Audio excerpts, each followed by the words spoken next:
పిల్లలు, ఒకప్పుడు మన దేశంలో విపరీతమైన కరువు ఏర్పడింది. ఆనాడు మన దేశాన్ని పాలిస్తున్న చక్రవర్తి ఆ కరువుని ఎలా అధిగమించాడో ఈ చిట్టి కథలో తెలుసుకుందాం.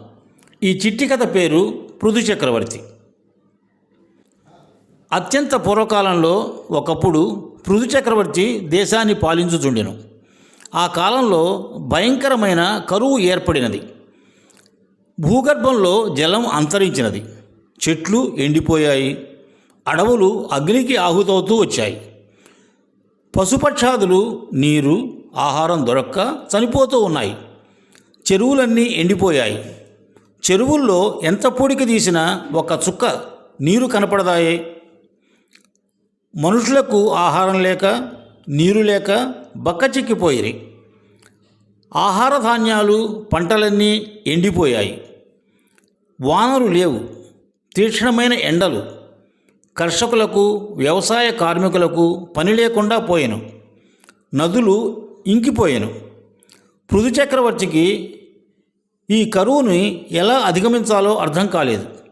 వారి మంత్రులను, పౌరోహితులను పిలిచి ఎలాంటి చర్యలు తీసుకోవాలి అని చర్చించెను. ఒక ఆస్థాన పురోహితుడు సృష్టికర్త శ్రీ విరాట్ విశ్వకర్మను గురించి తపస్సు చేయవలను అని సలహా ఇచ్చాను. ఈ కరువుని అధిగమించడానికి ఇంతకంటే మరో మార్గం లేదు అని విన్నవించుకొనెను. అప్పుడు పృథు చక్రవర్తి సృష్టికర్తకు శ్రీ విరాట్ విశ్వకర్మను గురించి ఘోర తపస్సు చేయ ప్రారంభించాను.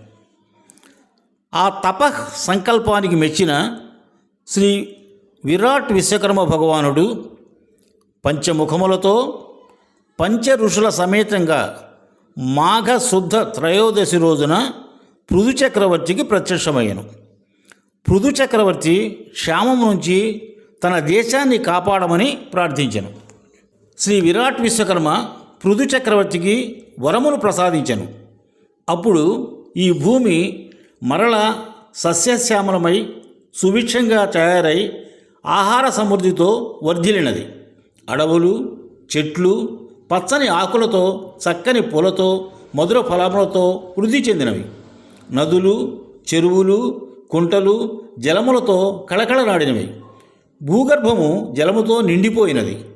పశుపక్షాదులు ఆనందంతో గెంతులు వేశాయి. నెమళ్ళు పురివిప్పి నాట్యం చేశాయి. మానవులు సుఖ సంతోషాలతో వర్ధిల్లుచుండ్రి.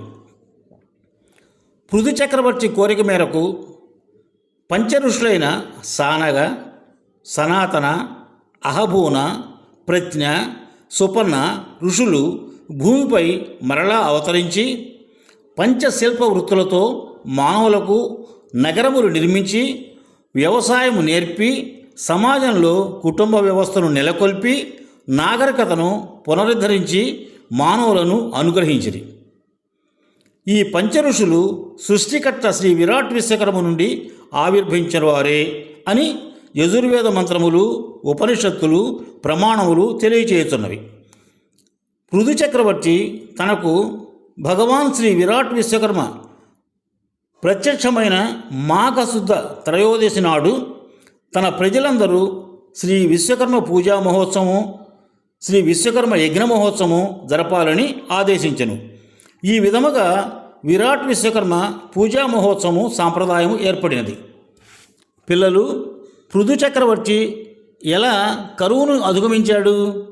శ్రీ విరాట్ విశ్వకర్మ గురించి తపస్సు చేసి ప్రత్యక్షమైన ఆ భగవంతునితో వరాలు సంపాదించి ఆ కరువుని అధిగమించాడు. ఇది ఈ కథలో సారాంశము.